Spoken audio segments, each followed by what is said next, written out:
a little down or flat. So you can grab the bars. Let me show you.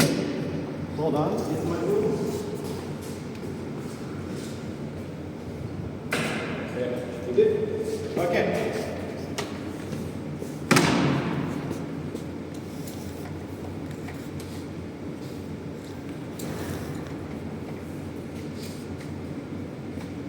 So if it's like this, that's not good.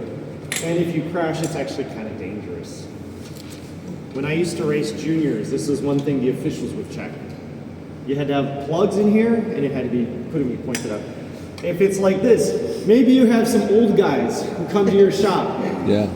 They put this like this, and they're like, oh, this is good. Where's your brakes? If your hands are here, where are your brakes? Not possible. Super dangerous. I see this a lot. Like, come on, guys, what are you doing? So I put my hands in the drop. I put pressure here. Put pressure here. I check, okay. I can grab my brakes comfortably. If you put pressure here, it will straighten itself to the right position. Then, a little tightness. I make sure it's in the middle. Okay, we're in the middle, good.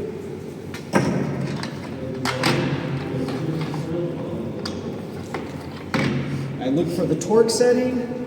It's probably 5 or 6. If you can't find it, you can look on the internet for the brand, or almost always 5 or 6.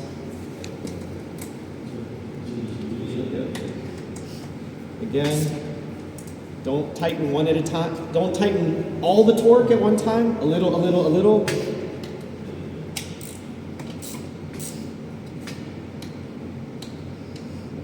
Okay.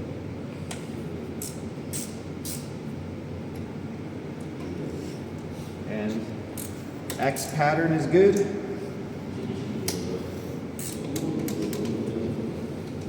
And remember, in the end, you want to hold the torque by the handle. Not here, not here, by the handle.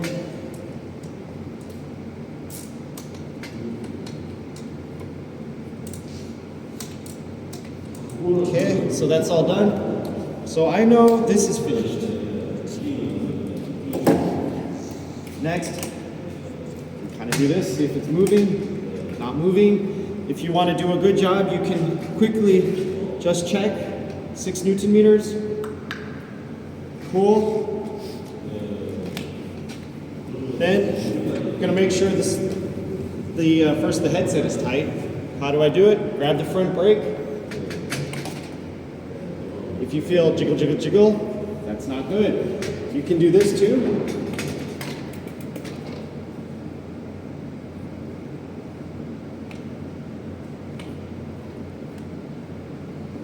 Also, you can put your hands on this top cup if you feel movement. Maybe there's a little bit loose.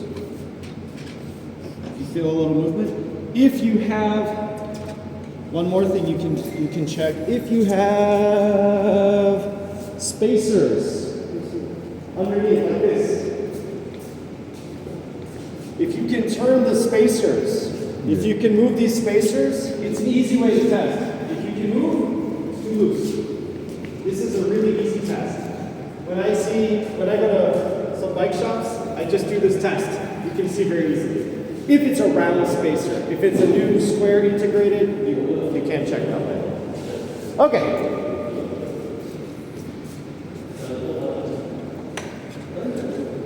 So I need to make this a little tighter. So remember, your stem needs to be able to move up and down. If it's tight, it can't move up and down, so we have to loosen it.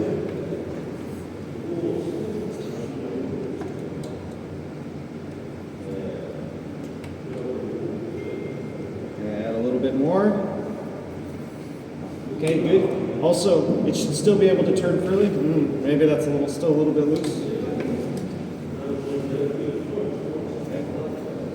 It should be able to turn freely, not but it shouldn't be jiggling.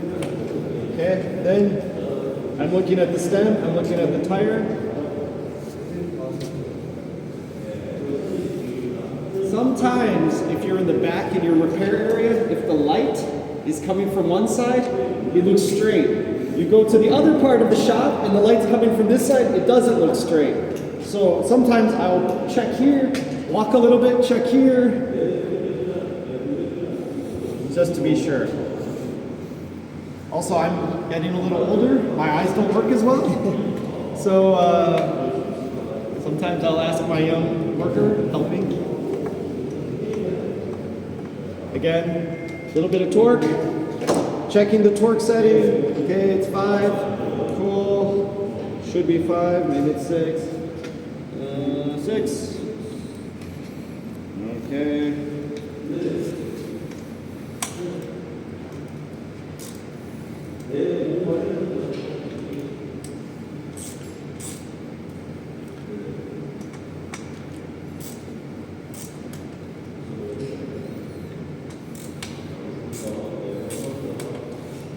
With this top bolt, sometimes be a little careful.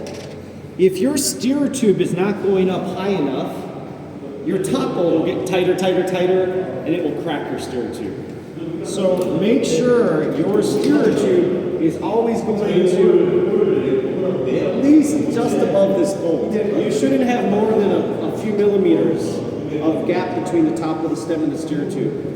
With most of my custom bikes, I put a spacer on the top to make sure the steer tube is going all the way. It's safer.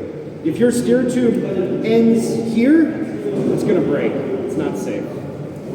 Also, another thing, if you do have an uncut fork and you have spacers, most manufacturers say maximum is 4 centimeters of spacers you can use. 4 centimeters. Some old guys, they want to have their handlebars like up here with like big spacer. If it's carbon fiber, it's not okay. 4 centimeters is maximum. Check the manufacturer, but almost all of them say 4 centimeters. Okay, so it's tight, it's all ready. Last thing I do is I go like this, push, do this, make sure it's not loose. I do this every time before it goes out the door, just in case I forget. If the seat post is a little loose, the person won't get hurt.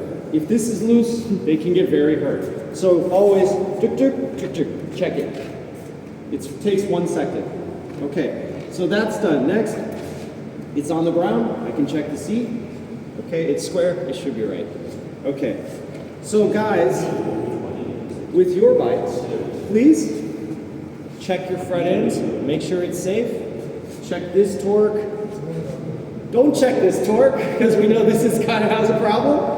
But make sure your handlebars are straight, your handlebars are in the right position, everything is torqued properly. After that, then we will move to handlebar tape. Okay, so please do your final checks. Make sure your headsets are tight too.